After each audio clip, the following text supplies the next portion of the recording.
जैसा कि देख रहे हैं कि कल जो कैबिनेट की बैठक हुई उसमें महत्वपूर्ण 30 एजेंडों पे मुहर लग चुका है और उसमें कुछ ऐसे भी कर्मचारी हैं जिनका वेतन वृद्धि भी किया गया है, कुछ ऐसे पेंशनधारी हैं जिनका कि सीधे डबल पेंशन कर दिया गया है। तो साथियों जानेंगे कि किन लोगों का क्या हुआ है, लेकिन उसके पहले ये जानना बहुत जरूरी है क्योंकि बहुत सारे हमारे जो संविदा कर्मी हैं वो लगातार जो है अपनी मांगों को लेकर के पटना में डटे हुए हैं और जबरदस्त तरीके से अपना प्रदर्शन को अंजाम तक देने का प्रयास कर रहे हैं। लगातार सरकार के सामने गुहार लगा रहे हैं, सरकार से मांग कर रहे हैं कि उनकी मांग को भी पूरा किया जाए। तो आइए जानते हैं, जैसा कि सभी लोग जान रहे हैं कि आंगनबाड़ी सेविका लगातार जो है पटना की धरती पे डटी हुई है और कल भी बारिश के दौरान झमाझम एक तरफ बारिश हो रहा था और दूसरी तरफ जो है आंगनबाड़ी सेविकाओं के द्वारा सरकार से मांग किया जा रहा था अपने अधिकार के लिए। और इसी क्रम में आप देखेंगे कि आंगनबाड़ी सेविका किस तरह से थाली बजा बजा करके सरकार से गुहार लगा रही है, सरकार से अपने अधिकार की मांग कर रही है। क्योंकि ये भी कहना हुआ आंगनबाड़ी सेविकाओं का कि ज्ञापन उनको सौंपा गया है और एक अनुमान भी था कि शाम तक कुछ परिणाम आएंगे, चूंकि ऐसा कुछ भी आता हुआ दिखा नहीं। लेकिन आंगनबाड़ी सेविकाओं के द्वारा एक ज्ञापन सौंपा गया जिलाधिकारी को और बताया जा रहा था कि जो उनके सचिव हैं मुख्यमंत्री के दीपक जी, उनसे जो है बात तो होगी, उसके बाद जो है आगे माननीय मुख्यमंत्री से उनकी बात भी कराई जा सकती है। कुछ इस तरह की बातें निकल करके सामने आ रही थी, लेकिन कहीं भी कुछ ऐसा परिणाम अभी तक देखने को नहीं मिला है। लेकिन ये तय जरूर है कि जो प्रदर्शन है वो लगातार उस समय जारी था और थाली पीट पीट के आप साइड स्क्रीन पर देख सकते हैं किस तरह से और किस जोशो जुनून के साथ आंगनबाड़ी सेविका अपने अधिकार के प्रति लगातार प्रयासरत है।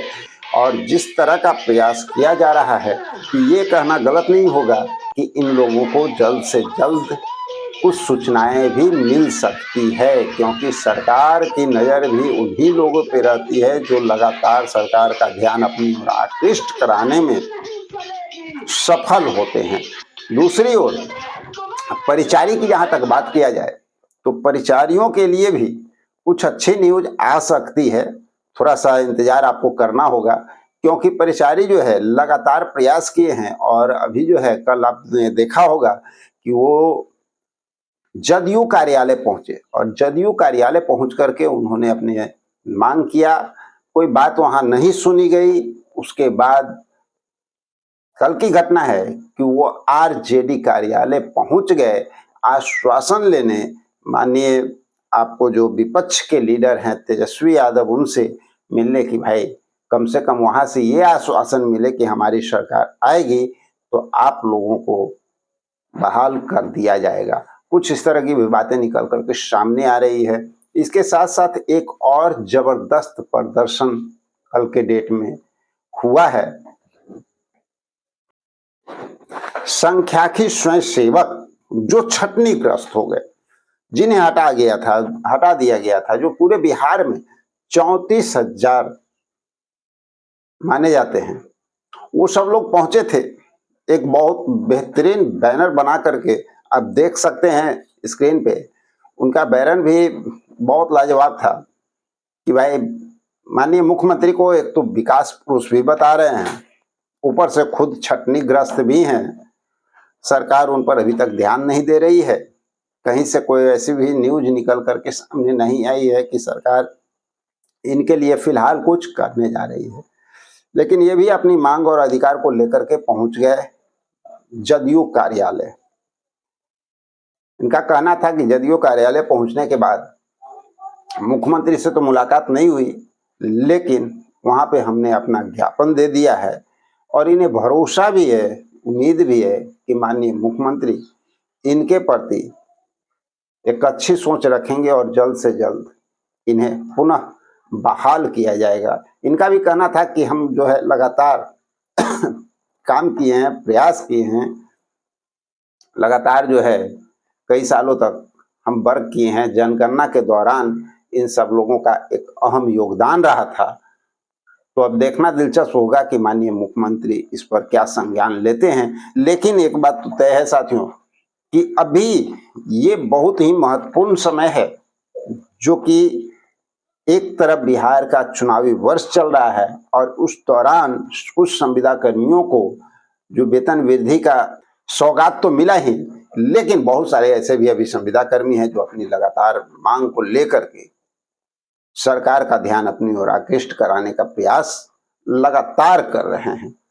और उम्मीद भी है कि अब वेतन वृद्धि की तो बात हो ही चुकी है और कुछ बचे हुए जो साथी हैं उनका भी होने का चांस बन रहा है। लेकिन इसके साथ साथ महत्वपूर्ण बात ये निकल करके सामने आ रही है कि अब जो है सेवा समायोजन और जो अस्थायीकरण की जो मांग है, लोगों की परमानेंट कराने की जो मांग है, चाहे वो किसी भी विभाग का हो, उन लोगों के लिए भी एक अच्छी जानकारी या घोषणा यूँ कहा जाए कि कभी भी हो सकता है कुछ इस तरह की बातें निकल करके सामने आ रही है। देखना दिलचस्प होगा कि क्या होता है। और इसी दौरान कल जो है एक और महत्वपूर्ण कैबिनेट की बैठक, वो बैठक समाप्त हुआ, 30 एजेंडों पे मुहर लगा। लेकिन हम लोग बात क्या करेंगे, संविदा कर्मी से संबंधित कुछ बात करेंगे, कुछ खास न्यूज जो कि वहां पे 30 एजेंडों में शामिल किया गया, तो उनमें कुछ महत्वपूर्ण न्यूज जो थे, जो जानकारियां निकल करके सामने आई है। जेपी आंदोलन का नाम आप लोगों ने सुना होगा। जेपी आंदोलन के दौरान जो लोग 6 माह से कम अवधि तक लगातार जेल में रहे थे आंदोलन में, उन लोगों का जो पेंशन मिला करता था, पहले 7,500 रुपया मिला करता था, उनका पेंशन बढ़ गया और बढ़ने के बाद 15,000 रुपया उनको कर दिया गया है, सीधे डबल। और जो 6 महीना से ज्यादा जेल में रहे थे जेपी आंदोलन के दौरान, उन लोगों को, जो जेपी आंदोलन में शामिल थे, उन लोगों की बात मैं कर रहा हूं, उन लोगों को पहले 15,000 रुपया पेंशन के तौर पे मिला करता था, अब वो बढ़ करके 30,000 रुपया हो गया। और एक महत्वपूर्ण एजेंडे पे जो मुहर लगा है, जो कर्मचारियों के लिए है, वो है बीएलओ। बीएलओ जो कार्यरत हैं, जिनका वार्षिक पारिश्रमिक राशि जो 10,000 पहले मिला करता था, उन लोगों को बढ़ा करके 14,000 कर दिया गया है। जो बीएलओ के जो सुपरवाइजर हैं, उनके लिए जो बातें निकल के सामने आ रही है कि जिनको पहले 15,000 रुपया मिला करता था, उनको बढ़ा करके 18,000 रुपया कर दिया गया है। तो कल का कुछ महत्वपूर्ण बिंदु जो कैबिनेट में जो मुहर लगा, उसके कुछ महत्वपूर्ण अंश की बात हम लोग कर रहे हैं। और आगे जितने भी अगर हमारे संविदा कर्मी हैं जिनकी फाइलों की बात हो रही है, कुछ महत्वपूर्ण फाइलों की जानकारी भी आप लोग को दे देते हैं। कुछ ऐसे महत्वपूर्ण फाइल हैं जो लमसम कंप्लीट पोजीशन में है। आप सभी लोग ये बात जरूर कहेंगे कि जब लम कंप्लीट है तो भाई इसी कैबिनेट में हो सकता था। देखिए, हमने बार बार कहा है कि जो फाइल कंप्लीट है उस पर कभी भी बात हो सकती है, माननीय मुख्यमंत्री का घोषणा भी हो सकता है और कैबिनेट से मुहर भी लग सकता है। लेकिन इस कैबिनेट में कोई भी ऐसा फाइल पे ध्यान आकृष्ट नहीं किया गया। लेकिन अभी चुनाव का जो वक्त है और जो चुनाव का जो समय सीमा यानी आचार संहिता लागू होने के पहले कभी भी आप लोगों पे महत्वपूर्ण जानकारी आप लोगों के बीच आ सकती है इन फाइलों के हिसाब से। तो उसमें आते हैं मानव बल भी आ जाते हैं, ग्राम रक्षा दल आ जाते हैं, किसान सलाहकार आ जाते हैं, ग्राम कचहरी सचिव, न्याय मित्र, लेखापाल, आईटी सहायक, कस्तूरबा गांधी बालिका के विद्यालय के जो संविदा कर्मी है वो, तकनीकी सहायक, बीडीएमसी डाटा ऑपरेटर, प्रधानमंत्री आवास सहायक संविदा कर्मी, स्वच्छता पर्यवेक्षक, वार्ड सचिव नए एवं पुराने, रात्रि प्रहरी, शिक्षा सेवक, तालीमी मरकज, विकास मित्र, सीएचओ 865, एएनएम, कोविड-19 के टेक्नीशियन जो हटाए गए थे उनके लिए भी कुछ बातें चल रही है। और साथ ही जीएनएम, आशा ट्रेनर, अकाउंट मैनेजर और परिचारी, इन सबको के फाइलों पर कुछ खास नज़र बन सकती है। तो साथियों चलिए मिलते हैं एक और महत्वपूर्ण जानकारी से भरा अगले वीडियो में। जब तक के लिए जय हिंद।